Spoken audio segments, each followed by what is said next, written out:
శ్రమలు వస్తాయి, సమస్యలు వస్తాయి, ఇరుకులు వస్తాయి, ఇబ్బందులు వస్తాయి. ఆయన తలపెట్టినటువంటి ప్రయాణములో తుఫానులు ఉంటాయి, సమస్యలు ఉంటాయి, ఇరుకులు ఉంటాయి, ఇబ్బందులు ఉంటాయి, అనుమానాలు ఉంటాయి, అవమానాలు ఉంటాయి, ప్రతికూలతలు ఉంటాయి, వేలెత్తి చూపించే వాళ్ళు ఉంటారు, అనేవాళ్ళు ఉంటారు, నిష్కారణంగా నిందించేటటువంటి వాళ్ళు ఉంటారు, దూషణలు ఉంటాయి, నిందలు ఉంటాయి, అవమానాలు ఇవన్నీ ఉంటాయి దేవుని బిడ్డలారా. కానీ వీటన్నిటి నడుమ నీలో దేవుడు ఉన్నాడా లేడా? నీలో దేవుడు ఉంటే, నీ జీవితం అనేటటువంటి దోణిలో దేవుడు ఉంటే ఆ దోణి అద్దరికి చేరుతుంది, గమ్యం చేరుతుంది. ఎందుకోసమని?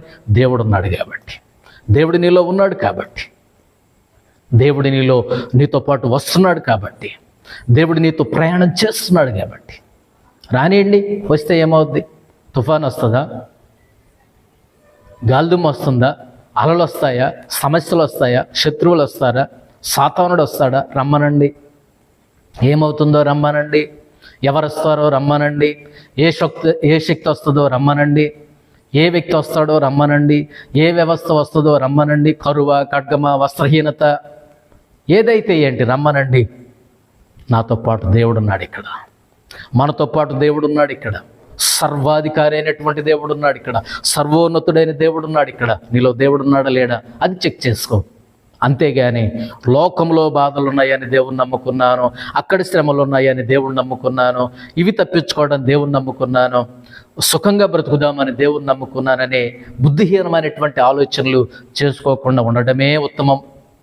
నీకు సరిగా వాక్యం అర్థం కాలేదు, దేవుడు అర్థం కాలేదు, అందుకని ఇన్ని అనర్థాలు, ఇన్ని అపార్థాలు. దేవుణ్ణి నమ్ముకున్నందుకు నువ్వు బాధపడుతున్నావా? క్రైస్తవుడైనందుకు బాధపడుతున్నావా? బాధపడిన అవసరంలా, భయపడినక్కర్లా.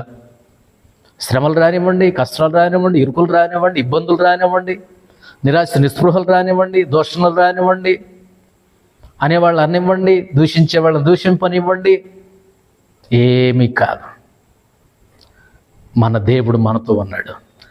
మన జీవితం అనే దోణిలో దేవుడు ఉన్నాడు. మన పక్షాన దేవుడు నిలబడి ఉన్నాడు. మన పక్షాన దేవుడు ఉన్నాడు. ఆ సంగతి నువ్వు మర్చిపోయి భయపడుతున్నావు, ఆ సంగతిని నువ్వు మర్చిపోయి బాధపడుతున్నావు. అంతే తప్ప ఎందుకు వస్తున్నాయి తుఫాన్లు? రాకూడదు కదా, శ్రమలు రాకూడదు కదా, సమస్యలు రాకూడదు కదా, సుఖంగా ఉండాలి కదా, సౌఖ్యంగా ఉండాలి కదా అని అనుకోవటం వెరితనం అండి. కంపల్సరీగా వస్తాయి. ఇది నిజం. దేవుడు ఎప్పుడు నీ యొక్క జీవితం సస్యశ్యామలంగా ఉంటుంది, పట్టిందల్లా బంగారం అవుతుంది, సుఖంగా ఉంటావు, సౌఖ్యంగా ఉంటావు, శ్రమలు ఉండవు, సమస్యలు ఉంటావు, కదలకుండా నువ్వు ఉంటావని దేవుడు ఎప్పుడు చెప్పలా. కానీ దేవుళ్ళు నువ్వు సాగుతున్నప్పుడు ఇవన్నీ నీ మీదకు వస్తాయి. ఈ జీవితం అనే ఈ లోకమనే మహాసముద్రంలో, జీవితం అనే ఈ చిన్నదోనిలో ఇవన్నీ వస్తుంటాయి దేవుని బిడ్డలారా. ఇవన్నీ ప్రతికూలతలన్నీ మన మీద దాడి చేస్తుంటాయి. ఒక దిక్కన ఉండదండి, అన్ని దిక్కుల నుండి దాడి చేస్తూ ఉంటాయి. కానీ మనం చెక్ చేసుకోవలసిన విషయం ఏంటంటే, నీ జీవితం అనే దోనిలో దేవుడు ఉన్నాడా లేడా అది అర్థం చేసుకో, అది చెక్ చేసుకో. నువ్వు భయపడిన అవసరంలో, బాధపడవలసినటువంటి అవసరమే లేదు. ప్రభువు లేకపోతే భయపడాలి కానీ నీ దోనిలో, ప్రభువు రాకపోతే భయపడాలి కానీ, ప్రభువు నీతో లేకపోతే భయపడాలి కానీ, ప్రభువే నీతో ఉంటే, ప్రభువే నీతో ప్రయాణం చేస్తే, ప్రభువే నీలో నివాసం చేస్తే, ప్రభువే నీ పక్షాన్ని ఉంటే, ప్రభువే నీ భుజం మీద చేస్తూ ఉంటే, ప్రభువే నీ భుజం మీద చేసి నీ పక్షాన్ని నిలబడితే ఏది వస్తుంది? ఎవరు వస్తారు? రమ్మనండి. అలా చెప్పగలగాలి నువ్వు, అలా ఉండగలగాలి నువ్వు. మనకు విరోధి ఎవడు? క్రీస్తు మన పక్షమున ఉండగా మనకు విరోధి ఎవడు? అలా చెప్పగలిగిన ధైర్యం కలిగి ఉండాలి. కానీ లోకంలో శ్రమలు ఉన్నాయండి, లోకంలో సమస్యలు ఉన్నాయండి, లోకంలో ఇరుకులు ఇబ్బందులు ఉన్నాయండి, అనారోగ్యం అండి, పస్తులండి, ఇరుకులండి, ఇబ్బందులండి. మరి కొన్నిసార్లు దేవుని దగ్గరికి వచ్చిన తర్వాత అవి ఇంకా ఎక్కువగా ఉండొచ్చు. ఆ శ్రమలు ఎక్కువ అవ్వచ్చు, ఆ సమస్యలు ఎక్కువ అవ్వచ్చు, అనుమానాలు ఎక్కువ అవ్వచ్చు, అపోహలు ఎక్కువ కావచ్చు, దోషణలు ఎక్కువ కావచ్చు.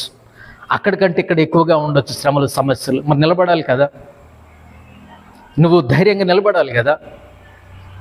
దేవుడు నీతో లేకపోతే భయపడాలి కానీ దేవుని బిడ్డ, దేవుడు నీతో ఉంటే భయం ఎందుకు? నీ దోనిలో ఉంటే నీకు భయం ఎందుకు చెప్పు.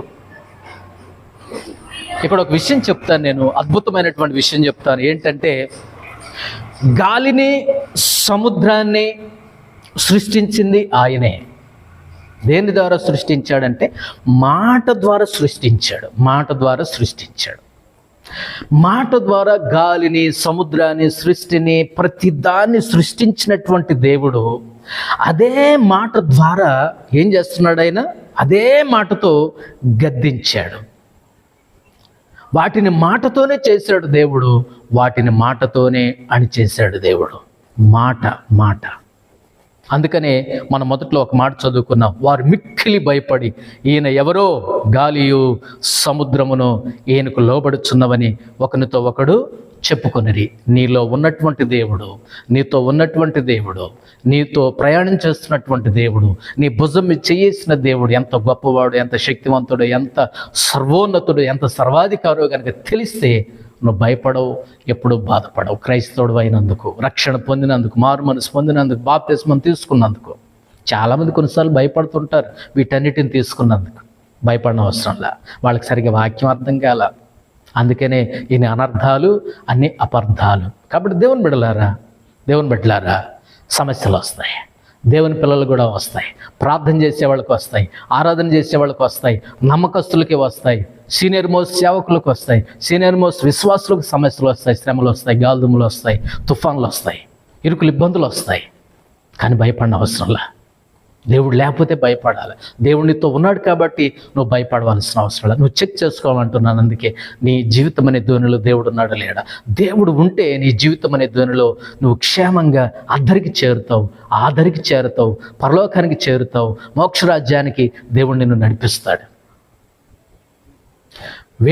వేటినైతే తన మాట ద్వారా దేవుడు చేశాడో, గాలిని, సముద్రాన్ని, సృష్టిని, ఏ మాట ద్వారా అయితే దేవుడు చేశాడో అదే మాట ద్వారా దేవుడు నిలిపేశాడు వాటిని.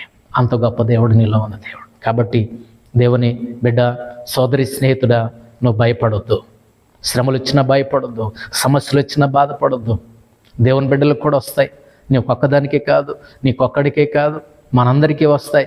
క్రీస్తు యేసుతో సద్భక్తితో బ్రతక నిర్దేశించి వారందరూ హింసలు పొందుతారు, హింసపడతారు, దూషించబడతారు, ద్వేషించబడతారు, అనుమానించబడతారు, అవమానించబడతారు.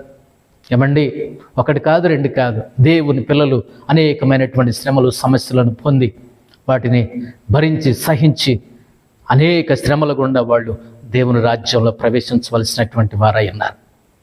ధైర్యం తెచ్చుకో, కన్నీళ్లు తుడుచుకో, ధైర్యంగా ఉండు, ధైర్యంగా నిలబడు. ఏమీ కాదు, దేవుడు నీకు ఏమీ కానివాడు, నీకేమీ కాదు, దేవుడు నీకు ఏమీ కానివాడు. ఏమనవుతే దేవుడు చూస్తూ ఊరుకుంటాడని ఒక జీవితంలో. ఏమైనా అవబోతుందంటే, నీ కష్టం వస్తుందంటే దేవుడు ఏమైనా చూస్తూ ఊరుకుంటాడా? నీ పక్షాన్ని యుద్ధం చేయడా? నీ పక్షాన్ని పోరాటం చేయడం అనుకుంటున్నావా? నీ దేవుడు చేతులు ముడుచుకొని కూర్చుంటాడు అనుకుంటున్నావా? దేవుడు ప్రాణం మీదకి వచ్చినటువంటి శ్రమలు, సమస్యల్లో, నువ్వు ఇరుకుల్లో, ఇబ్బందుల్లో బాధపడుతుంటే దేవుడు ఏమైనా చూస్తూ ఊరుకుంటాడా? లేచి గద్దిస్తాడు, నీ పక్షాన్ని యుద్ధం చేస్తాడు, నీ పక్షాన్ని నిలబడతాడు, నీ కన్నీళ్లు తుడుస్తాడు, నీకు ఆధారం ఇస్తాడు, నీకు ఆధారముగా ఆయన అవుతాడు. బాధపడక. ఎన్ని శ్రమలు వచ్చినా సరే, ఎన్ని సమస్యలు వచ్చినా సరే, ఎన్ని అనుమానాలైనా సరే, ఎన్ని అవమానాలైనా సరే, ఎన్ని అపోహలైనా సరే, ఎన్ని ప్రతికూలతలైనా సరే, దూషణలైనా సరే, హింసలైనా సరే, ప్రతికూలతలైనా సరే, దేవుడి నీతో ఉంటే నీకేమీ కాదు. దేవుడి నీతో ఉన్నాడా? దేవుడి నీలో ఉన్నాడా? దేవుడి నీతో ప్రయాణం చేస్తున్నాడా? దేవుడి నీలో నివాసం ఉన్నాడా? ఒకసారి చెక్ చేసుకో. ధైర్యంగా ఉండు, బలంగా ఉండు, స్థిరంగా ఉండు. దేవుని యొక్క శక్తి ఏంటో గుర్తెరిగి ఆ శక్తి మీద ఆధారపడు. దేవుడే నీ పక్షాన గొప్ప కార్యాలు చేస్తాడు. దేవుడి నీలో ఉంటే, నీ జీవితం అనే ధ్వనిలో ఉంటే, ఈ లోకం అనే సముద్రాన్ని దాటి క్షేమంగా అద్దరికి చేరగలవు. దేవుడి నీతో ఉండి నిన్ను నడిపిస్తాడు. నేను గమ్యానికి చేర్చే దేవుడు, నేను తీరానికి చేర్చే దేవుడు, అద్భుతమైన దేవుడు, శక్తి కలిగిన దేవుడు. ఈయన ఎవరో అని అనుకున్నారు శిష్యులు. ఈయన ఎవరో ఇప్పుడు నీకు అర్థమైంది అనుకుంటాను. ఈయన గొప్ప దేవుడు, సర్వోన్నతుడు. మాట ద్వారా సృష్టిని చేశాడు, అదే మాట ద్వారా సృష్టిని ఆఫ్ చేశాడు, నిమ్మళపరిచాడు. ప్రియమైన దేవుని బిడ్డలారా, నీ యొక్క జీవితంలో ఎదురయ్యే ప్రతి కష్టానికి, నష్టానికి, ఇరుకులు, ఇబ్బందులు, పెనుతుపానులను దేవుడు ఒక్క మాట సెలవిస్తే చాలు, అవి ఆగిపోతాయి, సద్దుమణిగిపోతాయి, నిమ్మళమైపోతాయి. దేవుడు నీతో ఉన్నాడా లేడా? దేవుడు నీతో ప్రయాణం చేస్తున్నాడా లేడా? దేవుడు నీతో నివాసం చేస్తున్నాడా లేదా? నీ పక్షాన ఉన్నాడా లేదా? దేవుడు నీతో నడుస్తున్నాడా లేడా? ఒకసారి పరిశీలన చేసుకో. దేవుని యొక్క సన్నిధిలో ధైర్యంగా నిలబడు, స్థిరంగా నిలబడు, బలంగా నిలబడు. దేవుడు నిన్ను నీ కుటుంబాన్ని దీవించి ఆశీర్వదించి ఈ జీవితం అనే ఈ లోకమనే మహాసముద్రంలో నీ జీవితం అనే దోణిలో దేవుడు ఉండి నిన్ను నడిపించి తీరము చేర్చునుగాక. May God bless you. దేవుడు మిమ్మలను దీవించునుగాక.